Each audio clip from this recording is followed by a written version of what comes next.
الحمد لله نحمده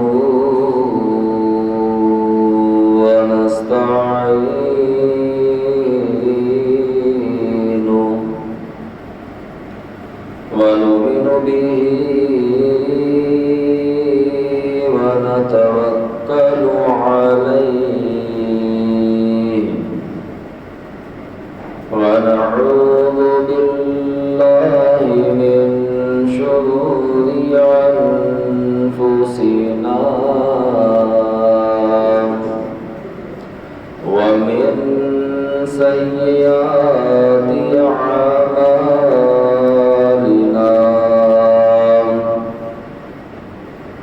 من يهده الله فلا مضل له ومن يضلل فلا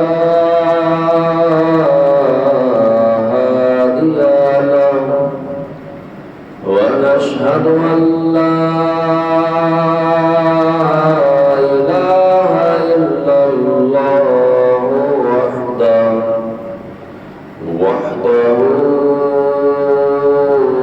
لا شريك له ونشهد أن سيدنا وهادينا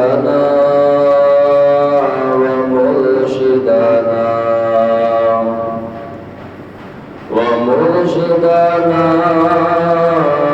محمدا عبده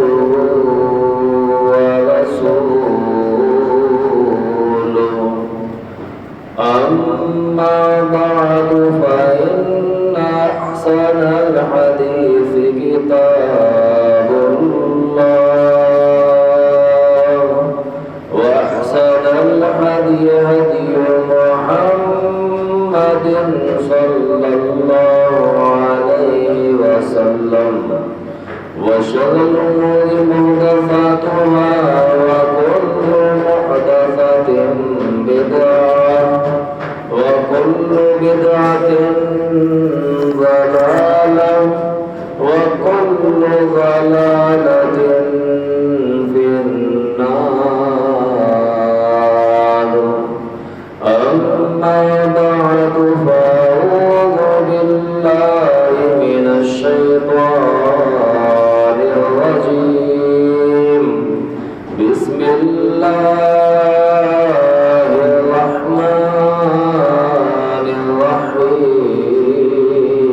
الرحيم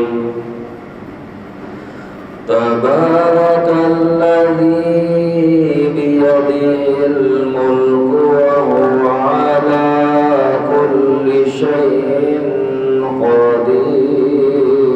قدير الذي خلق الموت والحياة ليبلوكم أيكم أحسن عملا وهو العزيز الغفور وقال النبي صلى الله عليه وسلم من قام رمضان إيمانا واحتسابا غفر له ما تقدم من ذنبه وقال النبي صلى الله عليه وسلم في مقام آخر لا إيمان لمن لا أمانة له ولا دين لمن لا عهد له صدق الله مولانا العظيم وصدق رسوله النبي الكريم اللهم صل على محمد وعلى آل محمد وعلى آل محمد وبارك وسلم وصل عليه.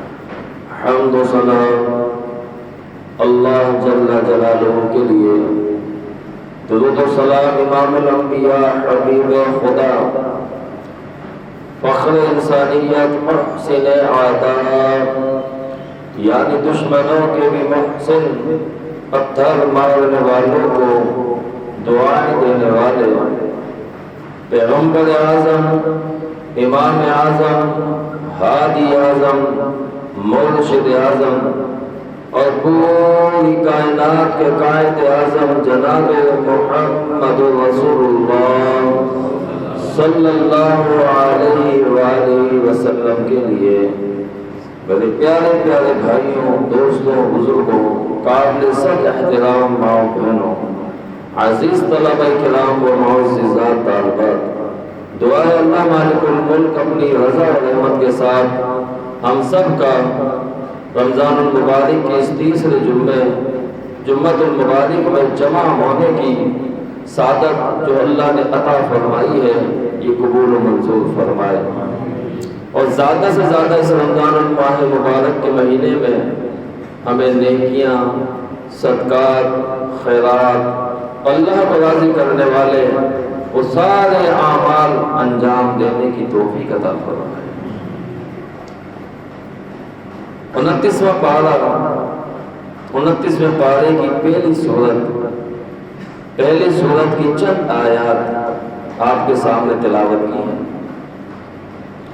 عظیم سورت ہے، بہت بڑی شان ہے اس کی، بڑا مقام ہے۔ نبی علیہ السلام سے اس کی کئی ایک فضیلتیں شامل ہیں، کئی ایک احادیث ہیں جس میں نبی علیہ السلام نے اس کی بہت ہی اونچی شان، اونچا مقام، بڑی فضیلت بیان فرمائی ہے۔ چنانچہ امام ترمذی اپنی سنن ترمذی کے اندر ایک روایت لے کے آئے ہیں، فرماتے ہیں کہ نبی علیہ السلام نے اس سورت کے بارے میں فرمایا ہی مانعہ والمنجیہ تنجیہ من عذاب القبر، یہ وہ صورت ہے جو انسان کو جہنم سے بچاتی ہے اور نجات دلاتی ہے عذاب قبر سے۔ بڑی بات ہے۔ پھر رہ کیا کیا؟ ایک انسان جہنم سے بچ گیا اور عذاب قبر سے بچ گیا تو دوسرا مقام، دوسرا ٹھکانہ اس کا محترم بھائیوں، پھر یا تو راحت قبر ہے یا پھر اللہ کی نعمتیں ہیں۔ فرمایا المانعۃ والمنجیۃ تنجیہ من عذاب القبر، یہ وہ صورت ہے کہ جو انسان کو عذاب قبر سے بچاتی ہے، جہنم کے عذاب سے بچاتی ہے اور اللہ کی رحمتوں کو شامل کر دیتی ہے۔ ایک اور روایت پیارے پیغمبر علیہ السلام فرماتے ہیں سورۃ فی کتاب اللہ یہ 80 آیہ، اور لوگوں اللہ کی کتاب میں ایک ایسی سورت ہے جو 30 آیتوں پر مشتمل ہے۔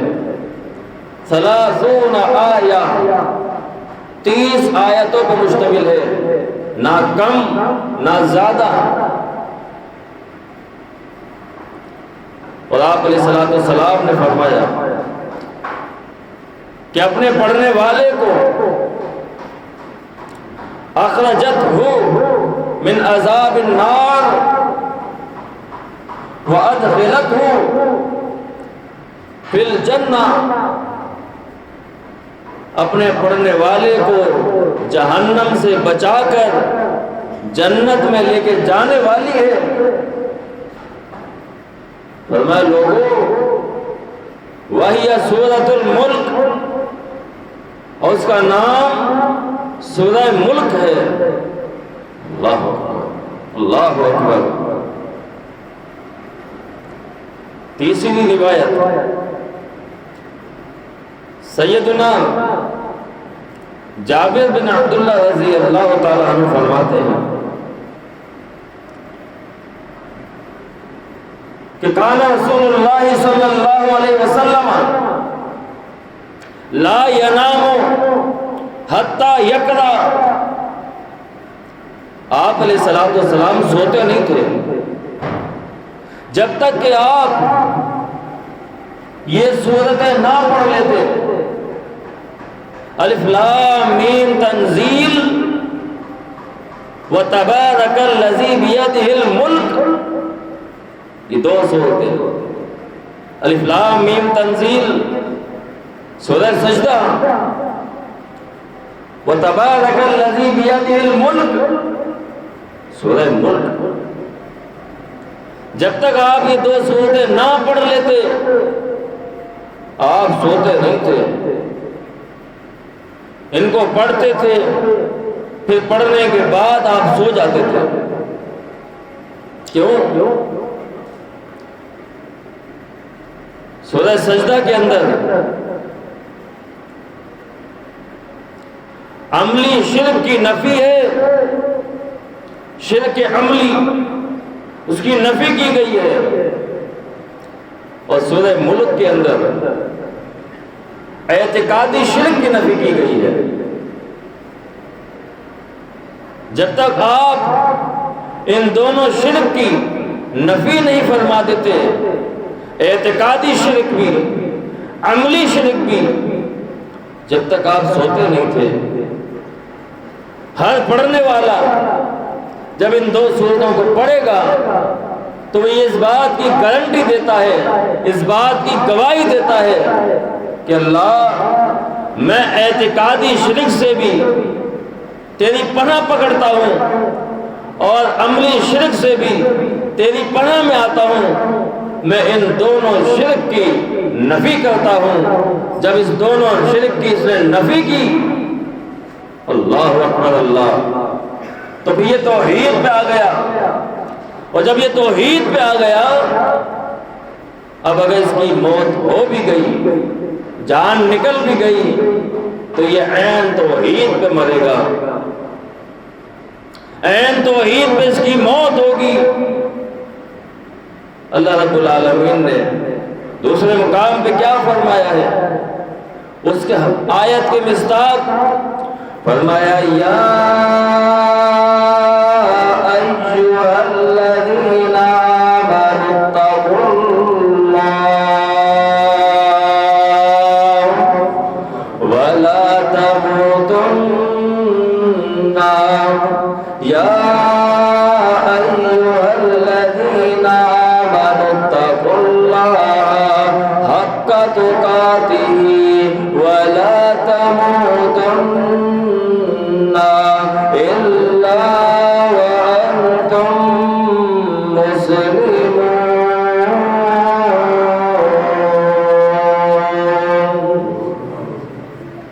وہ موت نہ آئے مگر اس حال میں کہ تم مسلمان ہو، اسلام پہ ہو۔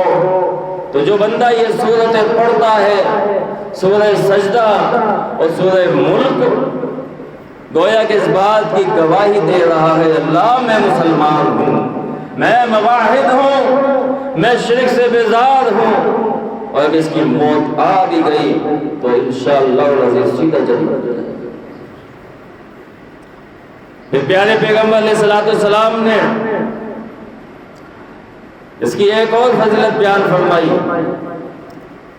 کہ سورہ ملک کا پڑھنے والا روزانہ رات کو سونے سے پہلے پڑھ لے۔ ٹائم کتنا لگتا ہے؟ 7 منٹ۔ ابھی صاحب 7 منٹ، تیز پڑھ رہے ہو 5 منٹ، ہلکے پڑھ رہے ہو 10 منٹ، 10 منٹ کے اندر اگر عذاب قبر سے بچت ہوتی ہے، 10 منٹ کے عمل سے اگر عذاب نار جہنم سے نجات ہوتی ہے، 10 منٹ کے عمل سے اگر جنتوں کے سرٹیفکیٹ مل رہے ہیں، تو محترم بھائیو گھاٹے کا سودا نہیں، گھاٹے کا سودا نہیں ہے۔ نبی علیہ السلام فرماتے ہیں کہ اس کا پڑھنے والا، اس کی پابندی کرنے والا مر گیا، لوگوں نے اس کو قبر میں دفنا دیا، قبر میں چاروں طرف اندھیرا ہے، اللہ مجھے اور ہم سب کو قبر کے عذاب سے بچا لے۔ دفنانے کے بعد چلے گئے، فرشتے منکر نکیر آ گئے، اس کو اٹھا کے بٹھا دیا، حساب کتاب شروع ہوا، اندھیرا ہے، روشنی نہیں ہے، اچانک قبر کے اندر روشنی ہو جائے گی، اور سوال جواب کرنے والے منکر نکیر وہ اس کے ساتھ پیار سے، احترام سے، ادب سے، آسانی سے پیش آئیں گے۔ یہ کیا ماجرا ہوا؟ جب جائزہ لیا جائے گا، معلوم کیا جائے گا، پیارے پیغمبر علیہ السلام فرماتے ہیں یہ روشنی اس کی قبر میں اس کے سورہ ملک کے پڑھنے کی وجہ سے ہوگی، اور یہ سورہ ملک عذاب قبر کے سامنے حائل ہو جائے گی کہ نہ، یہ میرا پڑھنے والا ہے، اس کے ساتھ بڑے پیار سے، احترام سے پیش آئیے، اور اس کو تکلیف و پریشانی نہ ہونے دیجیے، یہ مجھے پڑھا کرتا تھا۔ نبی علیہ السلام نے فرمایا اللہ رب العالمین اسے عذاب قبر سے محفوظ فرما دے گا۔ اس صورت میں ایسا ہے کیا؟ آئیے اس کی طرف بھی تھوڑی توجہ کر لیجیے کہ اس میں ایسا ہے کیا کہ اللہ رب العالمین نے پیارے حبیب علیہ السلام نے اس کی اتنی فضیلتیں بیان فرمائی۔ اللہ اکبر، اللہ فرمایا تبارک الذی بیدہ الملک، بابرکت ذات ہے، بابرکت ذات ہے، وہ ذات بابرکت ہے، بیدہ الملک، جس کے ہاتھ میں بادشاہت ہے، یعنی بادشاہوں کا بادشاہ وہ ہے، حاکموں کا حاکم وہ ہے، مالکوں کا مالک وہ ہے۔ یہ کائنات بھی اس کی ہے، آسمان و زمین بھی اس کی ملکیت ہے، میں بھی اس کی ملکیت ہوں، آپ بھی اس کی ملکیت ہے۔ کائنات کی ہر ہر چیز کا، ہر ذرے کا وہ ایک اکیلا تنہا مالک ہے۔ تبارک الذی بیدہ الملک وہو علی کل شیء قدیر، اور وہ ہر چیز پہ قدرت رکھنے والا ہے، ہر چیز پہ حاوی ہونے والا ہے، اس پہ کوئی چیز حاوی نہیں ہوتی، اس پہ کوئی چیز رکاوٹ نہیں بنتی۔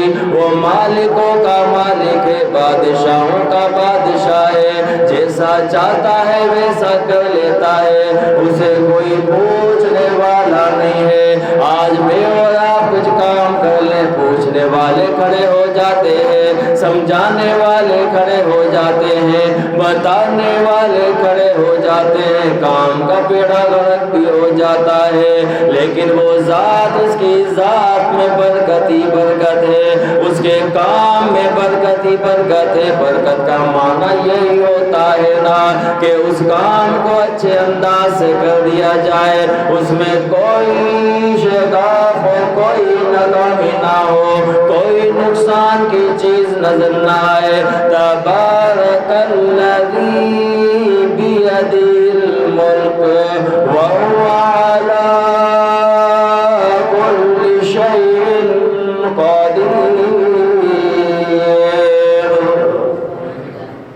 بابرکت ذات ہے، وہ برکت ہی برکت ہے۔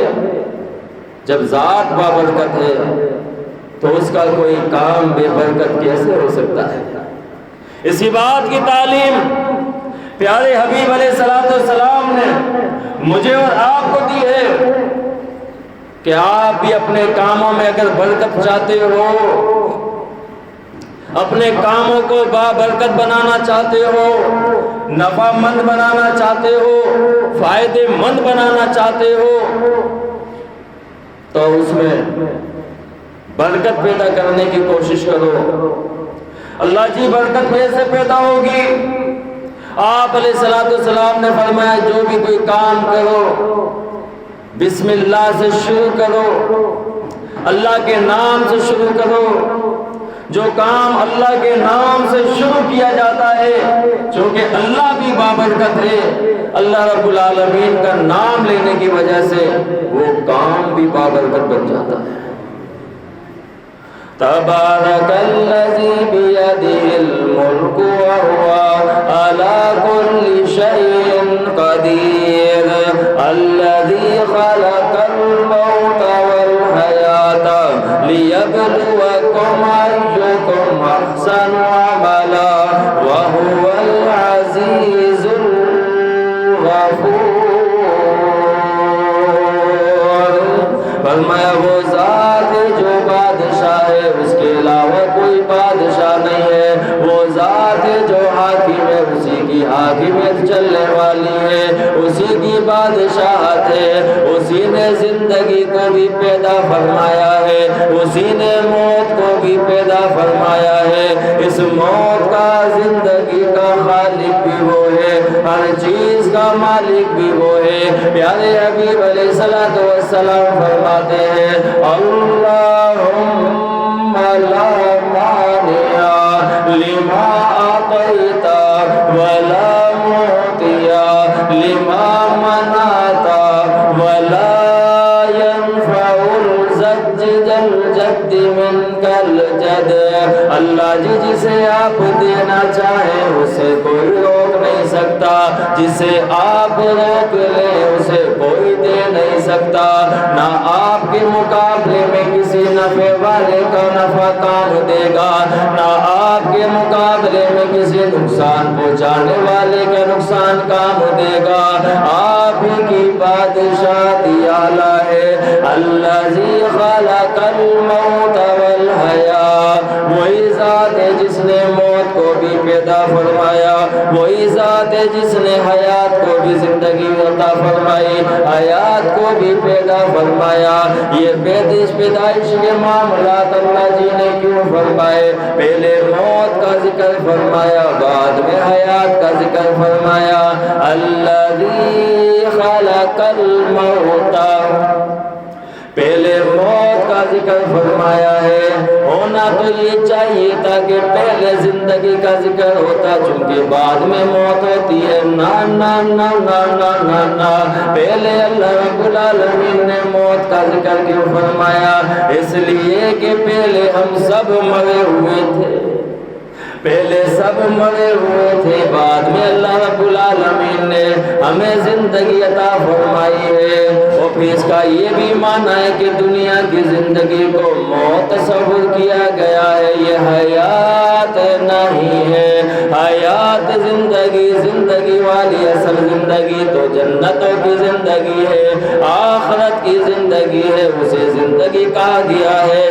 فرمایا موت کا بھی وہ مالک ہے، زندگی کا بھی وہ مالک ہے۔ اللہ جی یہ زندگی اور موت کی پیدائش کیوں فرمائی ہے؟ فرمایا لیبلوکم ایکم احسن عملا، تاکہ ہم جان لیں، ہم دکھا سکیں کہ تم میں ایسا کون کون ہے جو نیک اعمال کے اندر اضافے کرواتا ہے، جو اچھے اچھے کام کرتا ہے۔ اگر زندگی موت نہ ہوتی، زندگی ہوتی، مرنے کا کوئی کانسیپٹ نہ ہوتا، تو انسان چوریاں کرتا، ڈاکے ڈالتا، اللہ کی نافرمانی کرتا۔ اب یہ حال ہے کہ زندگی بھی موجود ہے، موت بھی موجود ہے، لیکن اللہ کا خوف موجود نہیں ہے۔ اللہ رب العالمین نے زندگی اور موت پیدا فرمائی تاکہ ایمان والے اور اپنے عمل میں آگے بڑھ جائیں اور فاسق اور فاجر اپنی بدعمالیوں میں آگے بڑھ جائے. وَهُوَ الْعَزِيزُ الْغَفُورُ. غالب ہے، ہر چیز پہ غالب ہے. الغفور بخشنے والا ہے. انسان تو جو گناہ کر لے، تیری جو کمیاں ہوں کوتاہیاں ہوں، اللہ کے سامنے ہاتھ اٹھا لے، آنسو بہا لے، اللہ رب العالمین تیرے بڑے سے بڑے گناہوں کو معاف کر دے گا. اللہ ہر چیز پہ غالب ہے. اللہ سے کوئی چیز زور نہیں ہے، کوئی چیز بلند نہیں ہے، کوئی چیز آگے نہیں ہے. تو اللہ کے در کو کھٹکھٹا، اللہ رب العالمین اس چیز کو تیرے تابع کر دے گا. فرمایا الذی خلق سبع سماوات، وہی ذات ہے جس نے 7 آسمان بنائے. الذی خلق سبع سماوات، وہی ذات ہے جس نے 7 آسمان بنائے. طبق بنائے. طبق کا معنی یہ ہوتا ہے ایک کے اوپر دوسرا، دوسرے کے اوپر تیسرا، تیسرے کے اوپر چوتھا، پانچواں، چھٹا، ساتواں. اللہ جی نے 7 آسمان بنائے. الذی خلق سبع سماوات طباقا، وہی ذات ہے، وہی بادشاہ ہے، وہی مالک ہے، وہی بابرکت ذات ہے جس نے 7 آسمان کو طبق طبق بنایا ہے. ما تری فی خلق الرحمن من تفاوت. انسان دیکھ آسمان کو، سارے آسمان تو دیکھ نہیں سکتا، پہلے آسمان کو دیکھ لے، خوب نظر دوڑا لے، اوپر نیچے دائیں بائیں غور سے توجہ سے دیکھ. اللہ تعالیٰ تلقین دلا رہے ہیں کہ دیکھ آسمان کو. سارے تو نہیں دیکھ سکتا، تیری جرات، تیری اوقات نہیں ہے. یہ ایک آسمان تجھے دکھایا ہے، ابھی بہت بڑا بنتا ہے. دیکھ اس آسمان کو، نگاہ گھما، اس رحمان کی تخلیق میں غور کر، فکر کر. فرمایا ما تری فی خلق الرحمن من تفاوت. گھما لے، نظر کو دوڑا لے، غور فکر کر لے، اچھی طرح سے اس کا مطالعہ کر لے. کیا تجھے رحمان کی اس تخلیق کے اندر، اس آسمان کے بنانے کے اندر کوئی شگاف نظر آیا ہے؟ دن و رات مطالعہ کر، پوری زندگی مطالعہ کر، پوری دن و رات اس کا جائزہ لے لے، دنیا کو بھی اپنے ساتھ لگا لے. دیکھ اس میں کوشش کر کے بھی دیکھ لے، کیا تجھے رحمان کی اس تخلیق میں کوئی شگاف، کوئی ٹیڑھ پن، کوئی کجی نظر آتی ہے، کوئی جوڑ توڑ نظر آتا ہے؟ بغیر سلا تو کپڑا بھی آپ نہیں پہن سکتے. جوڑ، بغیر جوڑ کے آپ کوئی چیز استعمال کر نہیں سکتے. کہیں نہ کہیں کسی نہ کسی چیز کا جوڑ ہے، توڑ ہے، ملاوٹ ہے، آزمائش ہے. اللہ رب العالمین نے اتنے ہیوی ہیکل، وزنی آسمان بنائے. کوئی روٹی جیسی تہ نہیں ہے اس کی، پاپڑی جیسی تہ نہیں ہے اس کی. اس کی موٹائی پیارے حبیب علیہ السلام فرماتے ہیں، اس کی موٹائی کا جائزہ لینا چاہتے ہو؟ اللہ اکبر اللہ. تیز تر سواری ہائر کرو، تیز تر سواری. اور اسے دوڑا دو 50,000 سال تک بغیر سانس لیے وہ دوڑتی رہے، 50,000 سال تک بغیر سانس لیے وہ دوڑتی رہے دوڑتی رہے دوڑتی رہے، جہاں پہ وہ جا کے رکے گی یہ اس کی موٹائی ہے ایک آسمان کی۔ اللہ نے بغیر ستون کے بنایا ہے، کوئی اس میں شگاف نہیں ہے، کوئی ٹیڑھ پن نہیں ہے، کوئی رکاوٹ نہیں ہے۔ کتنی بڑی تخلیق کا شاہکار ہے۔ اللہ رب العالمین کو پہچاننے کے لیے ایک آسمان ہی کافی ہے۔ اس آسمان کو انسان دیکھے، توجہ کرے۔ ما ترى في خلق الرحمن من تفاوت، اے انسان ابن آدم اس تخلیق کے اندر کیا تجھے کوئی ٹیڑھ پن کوئی کجی نظر آتی ہے؟ دیکھتا چلا جا دیکھتا چلا جا، ابھی بھی اگر تجھے یقین نہ ہوا فرجع البصر، دوبارہ اپنی نگاہ کو گھما کے دیکھ لے، فرجع البصر، اپنی نگاہ کو گھما کے دیکھتا چلا جا، هل ترى من فطور، پھر بھی تجھے کوئی ٹیڑھ پن نظر نہیں آئے گا۔ پھر اللہ رب العالمین نے ترغیب دی ہے، فرمایا ثم ارجع البصر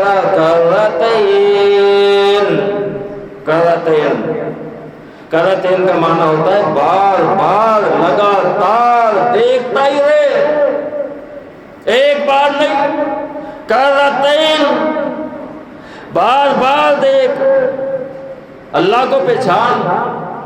اس اللہ رب العالمین نے یہ آسمان تخلیق کیا ہے، ایک نہیں 7 آسمان بنائے ہیں، 7 آسمان پہ زندگیاں ہیں۔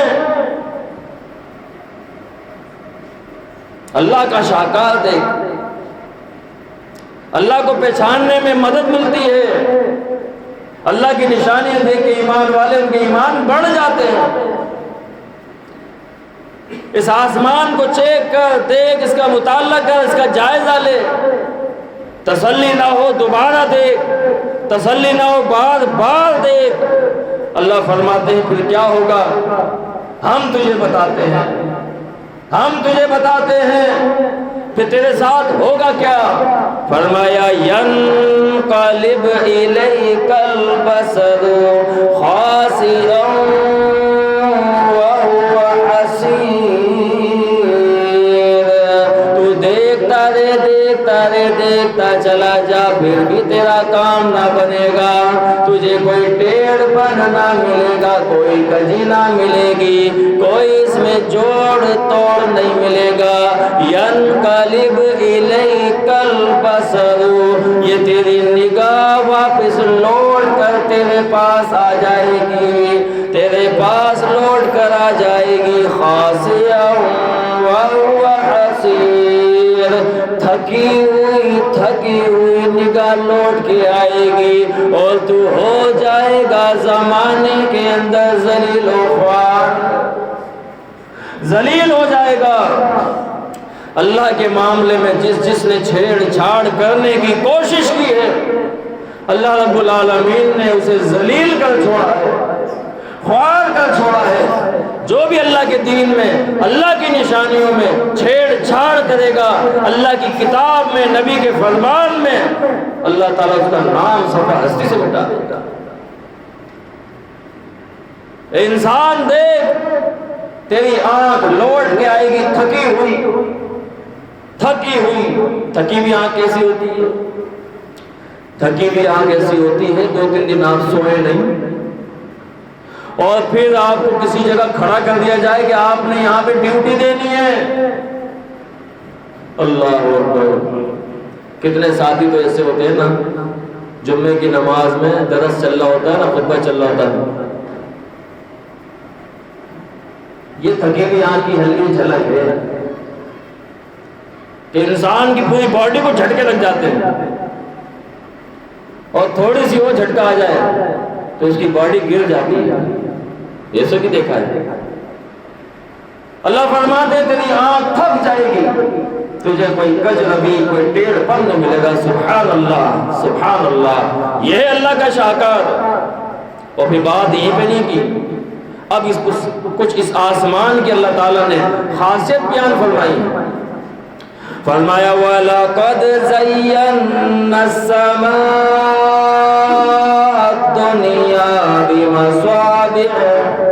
فرمایا ہم نے اس آسمان کی خوبصورتی کے لیے اس میں ستارے ستارے جگمگ جگمگ لگا دیے ہیں. جو ستارے رات میں چمکتے ہیں, کیا ستاروں کا یہی کام ہے؟ نانا ستاروں کا صرف یہ کام نہیں ہے. فرمایا وَجَعَلْنَاهَا رُجُومًا لِلشَّيَاطِينِ. ان ستاروں سے شیطان کو گولی ماری جاتی ہے.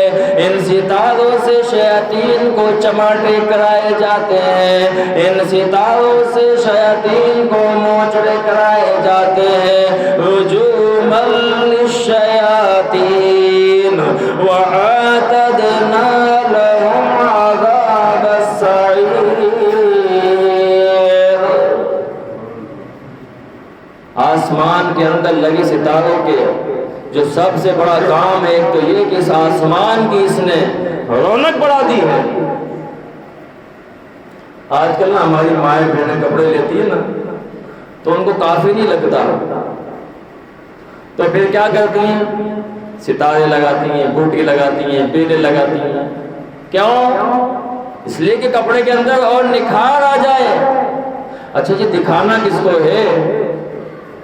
گھر والوں کو نہ, باہر والوں کو دکھانا ہے. حرام ایسا لباس, حرام ہے ایسا لباس, ایسا جوڑا, ایسا کھانا, ایسا پینا جو باہر والوں کے لیے کیا جائے. اللہ رب العالمین نے تجھے اگر زینت کا اختیار دیا ہے تو اپنے شوہر کے لیے, اپنے خاوند کے لیے.